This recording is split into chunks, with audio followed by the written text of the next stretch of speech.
AITA for telling my stepmom she's right when she accused me of not respecting her grief. My dad got remarried after my mom died. I, 15F, was 8. She was very excited to meet me.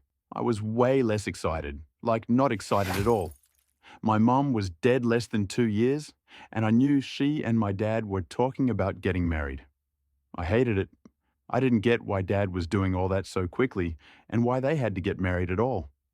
I said it in front of her when Dad told me I shouldn't look so down, and she told me I should wipe all that sadness from my memory because she was here now, and she'd bring the happiness back and make me forget all about what made me sad.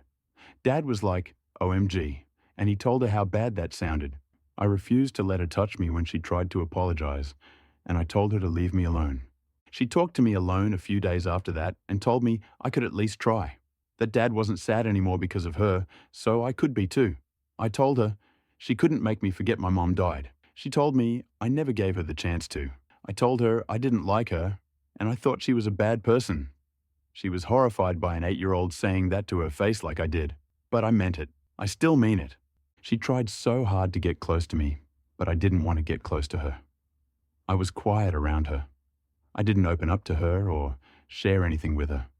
My dad sent us on this pre-wedding girls' day because he wanted me to be closer to her during the wedding, which only happened a few months after I met her. I ignored her the whole day. She got pregnant right after the wedding, and she told me I should be celebrating all this happy news and this new life. And instead, I looked like I wanted to cry. I told her she'd never get what it's like. We had a really rough time during her first pregnancy. She wanted to include me. I wanted nothing to do with her pregnancy. I wanted nothing to do with her. It frustrated us both for different reasons. She told me to leave the past behind and look forward to being someone's sister. Then she told me most kids would be happy to have a mom again. I brought up the bad person thing again. She didn't try this stuff with her other 2 pregnancies. But she did always try to make me like her, and she tried to make me forget. I don't think kindly of her for that. I have no respect for her. I don't even call her my stepmom. That's respectful, and I don't want to be respectful to her. Her mom died not too long ago. She had a really hard time. I didn't care, and I didn't try to comfort her or offer any sympathy or kind words. I have none for her. She confronted me on it, and I told her she'd forget about it eventually. She accused me of disrespect and then said, I'm not being respectful of her grief. I told her she's right. She was never respectful of my grief, so I won't be respectful of her grief either. I told her she can wait for her dad to find the woman who'll make her forget. She called me heartless. She said I should care enough about her to not say that. I told her I never cared about her. AITA? OP is not an AH here because OP's stepmom repeatedly dismissed her grief and tried to force an emotional bond that OP wasn't ready for, especially after the recent loss of her mother.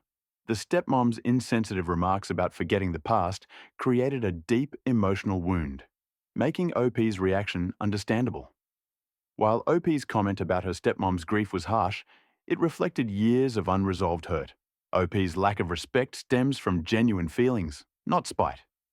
The stepmom's own insensitivity makes it difficult to expect empathy from OP in return. Both sides need to work on better communication, but OP's feelings are valid given the circumstances. Let's now jump on the next story. AITA for standing up for myself when I got bullied by a kid. My third cousin by marriage is a 9YO and honestly is probably a sociopath. He purposefully breaks and steals people's property, even his grandma's family heirlooms, and constantly publicly disrupts things. Started shouting animals' noises during the quiet part of his uncle's funeral.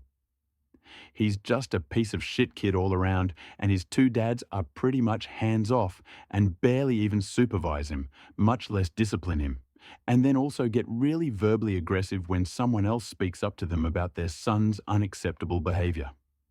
One of his new hobbies is telling me I look pregnant and that I'm fat. I'm a US size 10, so not tiny, but not really fat.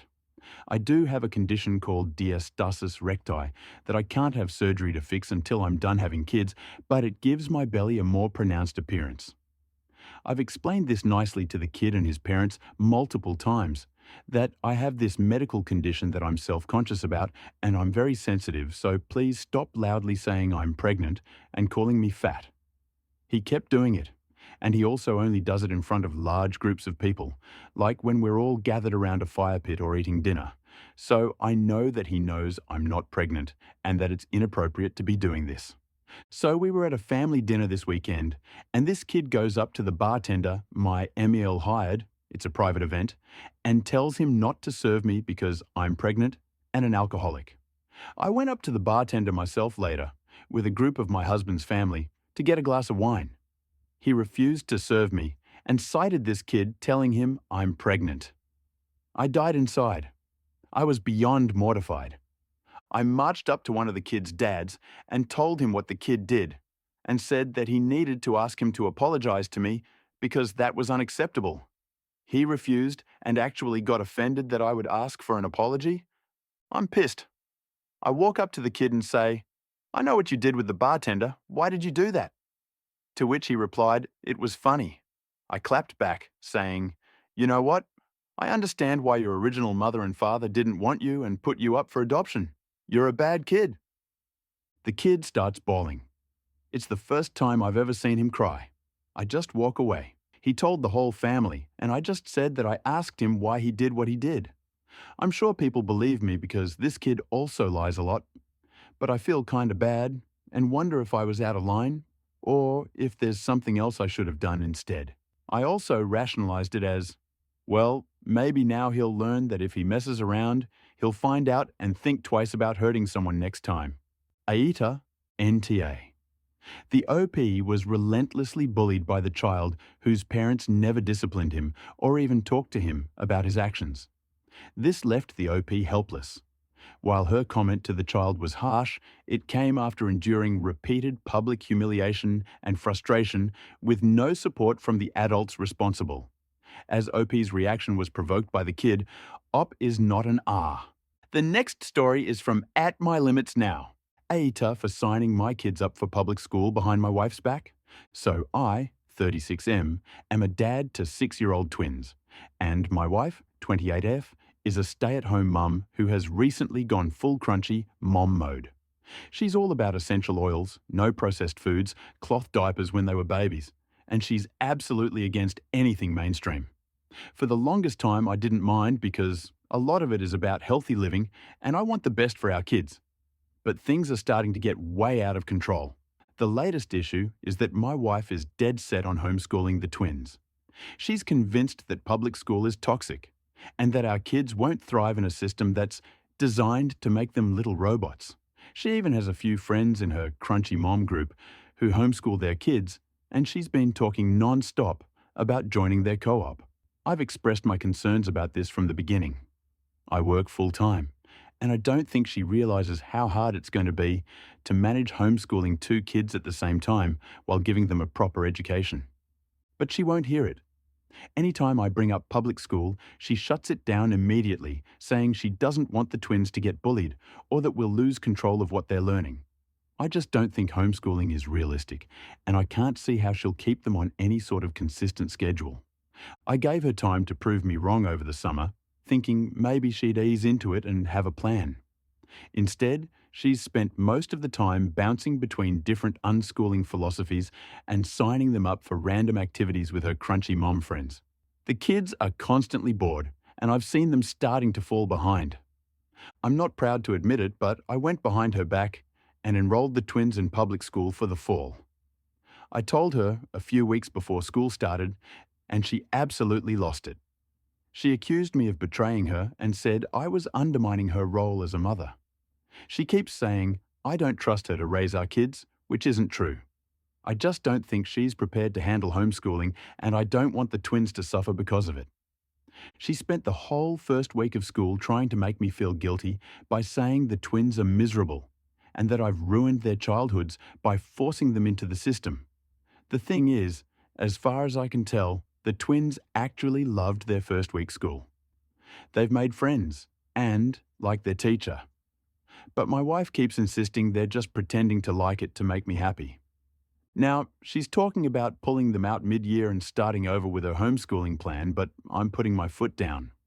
I want the best for my kids, and I honestly think public school is the right choice for them right now. My wife is making me feel like I'm the bad guy for going behind her back and forcing them into something she was so against. AETA for enrolling the twins in public school without her consent? Should I have handled it differently? I'm starting to feel really guilty about what this is doing to my wife. OP is not the a-hole. His primary concern is the children's education, which he felt was compromised by his wife's ineffective homeschooling approach. Despite expressing concerns and giving her a chance, the wife's resistance and lack of a structured plan led OP to enroll the twins in public school, where they're thriving. OP's decision reflects a practical solution to ensure the children's educational needs are met. While the method of handling it could be debated, OP's actions were driven by genuine concern for his kids' well-being and the practicality of the situation. Let's now jump to the next story. AITA for not moving my wedding date to accommodate my sister's pregnancy. I, 25F, have a sister, Ella, 28F. Ella and I have always been close growing up, despite her being 3 years older. We've always been best friends. I was her MOH and she's mine. Ella is currently 5 months pregnant. She had a rough first trimester, throwing up 3-4 times a day, always tired. Some days she couldn't get out of bed, literally. She had also found out early when she was a month into it because her symptoms were so bad. Her and I live close to each other, and since her husband travels a lot for work, I have stayed with her a lot since I work remotely.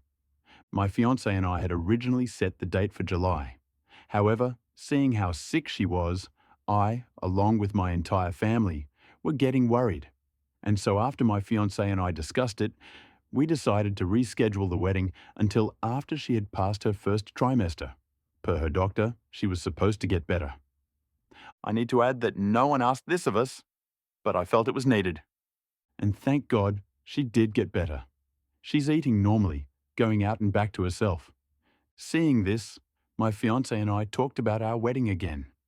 I had always wanted a summer wedding on the beach, but I didn't want to wait a full year, and seeing winter wedding pictures was slowly growing on me. And so, we decided on a December wedding.